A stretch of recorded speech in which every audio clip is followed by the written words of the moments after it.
কেন রাসূল সাল্লাল্লাহু আলাইহি ওয়াসাল্লামের মৃত্যুর সময় প্রচণ্ড কষ্টে আল্লাহর রাসূল মুখ দিয়ে গঙ্গানির মতো শব্দ করেছিলেন? প্রিয় দর্শক, আল্লাহ তাআলা বলেন, পৃথিবীর সব প্রাণীকে মৃত্যুর স্বাদ গ্রহণ করতে হবে। জীবন যার আছে, মৃত্যু তার সুনিশ্চিত। আর দুনিয়াতে সবচেয়ে কষ্টদায়ক হচ্ছে মানুষের মৃত্যু। কারো আপনজনের মৃত্যুতে স্বজনের বিয়োগ ব্যথাই নয়, বরং মৃত্যুবরণকারী ব্যক্তিও প্রচণ্ড শারীরিক কষ্টের সম্মুখীন হয়। রাসূলুল্লাহ সাল্লাল্লাহু আলাইহি ওয়াসাল্লাম মানুষের মৃত্যুকালীন সময়ে এই কষ্টের বিবরণ তার উম্মতকে জানিয়ে দিয়েছেন। আবার মৃত্যুর এই ভয়াবহতা হতে মুক্তি লাভের সুস্পষ্ট আমলও শিখিয়ে গিয়েছেন। তামবিহুল গাফিলিনে মৃত্যুকালীন কষ্টের উপর একটি হাদিস উল্লেখ করা আছে। হযরত ওমর রাদিয়াল্লাহু তাআলা আনহু একবার হযরত কাব রাদিয়াল্লাহু তাআলা আনহুকে বলেছিলেন, আমাকে মৃত্যুর অবস্থা সম্পর্কে কিছু বলুন। তখন হযরত কাব রাদিয়াল্লাহু তাআলা আনহু বললেন, মৃত্যু হলো কাঁটাদার গাছের মতো। কাঁটাযুক্ত সে গাছটি যখন মানুষের পেটে ঢুকানোর পর তার প্রতিটি কাঁটা শিরায় শিরায় লেগে যায়, তখন একজন শক্তিশালী মানুষ যদি গাছটি ধরে সজোরে হ্যাঁচকা টান দিয়ে বের করার চেষ্টা করে, ওই মুহূর্তে শিরায় শিরায় বিদ্ধ হওয়া কাঁটার আঘাতের কষ্ট মানুষটি হাড়ে হাড়ে উপলব্ধি করে।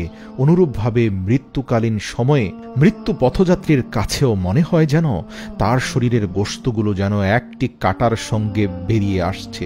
আল্লাহু আকবার! সে মৃত্যু যন্ত্রণায় ছটপট করতে থাকে। এ হলো মৃত্যুকালীন সময়ে মানুষের মৃত্যু যন্ত্রণার নমুনা। এ কারণে আল্লাহ তাআলা কুরআনে ইরশাদ করেছেন, হে ঈমানদারগণ, তোমরা আল্লাহকে সেভাবে ভয় করো যেভাবে ভয় করা উচিত, এবং অবশ্যই মুসলমান না হয়ে মৃত্যুবরণ করো না। সূরা আল ইমরান আয়াত নম্বর 102। আল্লাহ তাআলা কুরআনুল কারীমের মধ্যে মানুষকে মৃত্যুর ব্যাপারে আগেই সতর্ক করে দিয়েছেন। মৃত্যুর পূর্বে ইসলামে পরিপূর্ণভাবে প্রবেশ করে পূর্ণাঙ্গ মুসলমান হয়ে যাওয়ার নির্দেশ দিয়েছেন। তবে মৃত্যুকালীন কষ্টসহ পরকালের প্রথম মঞ্জিল কবর, পুলসিরাত, হাসরের ময়দান এবং আল্লাহর বিচারের দিন নাজাত লাভ করবে। আল্লাহ তাআলা মুসলিম উম্মাহকে মৃত্যুকালীন সময়ের কষ্ট থেকে হেফাজত করুন, আমিন। পরকালে নাজাত দান করুন, আমিন। মৃত্যুর সময় রাসূল সাল্লাল্লাহু আলাইহি ওয়াসাল্লাম যে কথাটি বারবার বলেছিলেন, হযরত মুহাম্মদ সাল্লাল্লাহু আলাইহি ওয়াসাল্লাম এর জীবনের শেষ মুহূর্ত চলছে। ঠিক সেই সময় একজন লোক এসে সালাম দিয়ে জানিয়ে বললেন, আমি কি ভেতরে আসতে পারি? রাসূল সাল্লাল্লাহু আলাইহি ওয়াসাল্লামের কন্যা ফাতেমা রাদিয়াল্লাহু তাআলা আনহা বললেন, দুঃখিত, আমার পিতা খুবই অসুস্থ। এ কথা বলে ফাতেমা রাদিয়াল্লাহু তাআলা আনহা দরজা বন্ধ করে রাসূল সাল্লাল্লাহু আলাইহি ওয়াসাল্লামের কাছে পৌঁছে গেলেন। হযরত রাসূল সাল্লাল্লাহু আলাইহি ওয়াসাল্লাম বললেন, কে সেই লোক? তখন ফাতেমা রাদিয়াল্লাহু তাআলা আনহা বললেন, এই প্রথম আমি তাকে দেখছি, আমি তাকে চিনি না। রাসূল সাল্লাল্লাহু আলাইহি ওয়াসাল্লাম বললেন, শোনো ফাতেমা, সে হচ্ছে আমাদের এই ছোট্ট জীবনের অবসানকারী ফেরেশতা আজরাইল তথা মালাইকাল মাউত। এটা শুনে হযরত ফাতেমা ক্রন্দনরত অবস্থায় বোবার মতো হয়ে গেলেন। চোখ দিয়ে শুধু মোটা মোটা অশ্রু পড়ছে। রাসূল সাল্লাল্লাহু আলাইহি ওয়াসাল্লাম বললেন, হে জিব্রাইল, আমার উম্মতের কি হবে ভাই? আজরাইল তো এসে গিয়েছে আমার কাছে, আমার উম্মতের নাজাতের কি হবে? জিব্রাইল আলাইহিস সালাম বললেন, হে রাসূল, আপনি চিন্তা করবেন না, আল্লাহ ওয়াদা করেছেন, আপনার উম্মতের নাজাতের জন্য তিনি গ্যারান্টি দিয়েছেন। মৃত্যুর ফেরেশতা ধীরে ধীরে রাসূল সাল্লাল্লাহু আলাইহি ওয়াসাল্লামের কাছে এলেন জান কবজ করার জন্য। মালাইকাল মাউত আজরাইল আরও কাছে এসে ধীরে ধীরে রাসূল সাল্লাল্লাহু আলাইহি ওয়াসাল্লামের জান কবজ করতে থাকলেন। পাশে দাঁড়িয়ে থাকা জিব্রাইল আলাইহিস সালামকে রাসূল সাল্লাল্লাহু আলাইহি ওয়াসাল্লাম বললেন গঙ্গানির সাথে, ওহে জিব্রাইল, এটা কেমন বেদনাদায়ক জান কবজ করা? ফাতেমা রাদিয়াল্লাহু তাআলা আনহা তার চোখ বন্ধ করে ফেললেন। আলী রাদিয়াল্লাহু তাআলা আনহু তার দিকে উপর হয়ে বসলেন। জিব্রাইল আলাইহিস সালাম তখন তার মুখটা উল্টা দিকে ফিরিয়ে নিলেন।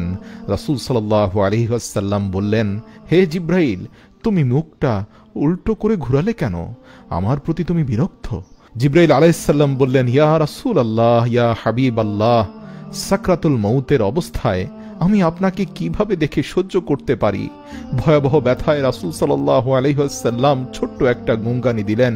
রাসূল সাল্লাল্লাহু আলাইহি ওয়াসাল্লাম বললেন, হে আল্লাহ, সাকরাতুল মউত জান কবজের সময়টা আমার জন্য যতই ভয়াবহ হোক কোনো সমস্যা নেই, আমাকে সকল ব্যথা দাও, আমি বরণ করে নেব, কিন্তু আমার উম্মতকে ব্যথা দিও না। রাসূল সাল্লাল্লাহু আলাইহি ওয়াসাল্লামের শরীরটা ধীরে ধীরে ঠান্ডা হয়ে আসতে লাগলো। তার পা বুক কিছুই নড়ছে না।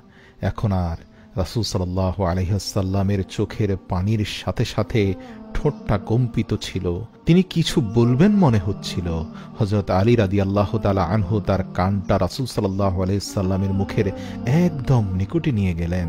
রাসূল সাল্লাল্লাহু আলাইহি ওয়াসাল্লাম বললেন, নামাজ কায়েম করো এবং তোমাদের মাঝে থাকা অধীনস্থ দুর্বলদের যত্ন নিও।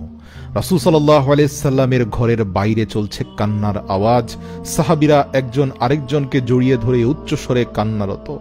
হযরত আলী রাদিয়াল্লাহু তাআলা আনহু আবার তার কানটা রাসূলের মুখের কাছে ধরলেন। রাসূল সাল্লাল্লাহু আলাইহি সাল্লাম চোখ ভেজা অবস্থায় বলতে থাকলেন, ইয়া উম্মতি, ইয়া উম্মতি, হে আমার উম্মতেরা, নামাজ, নামাজ, নামাজ।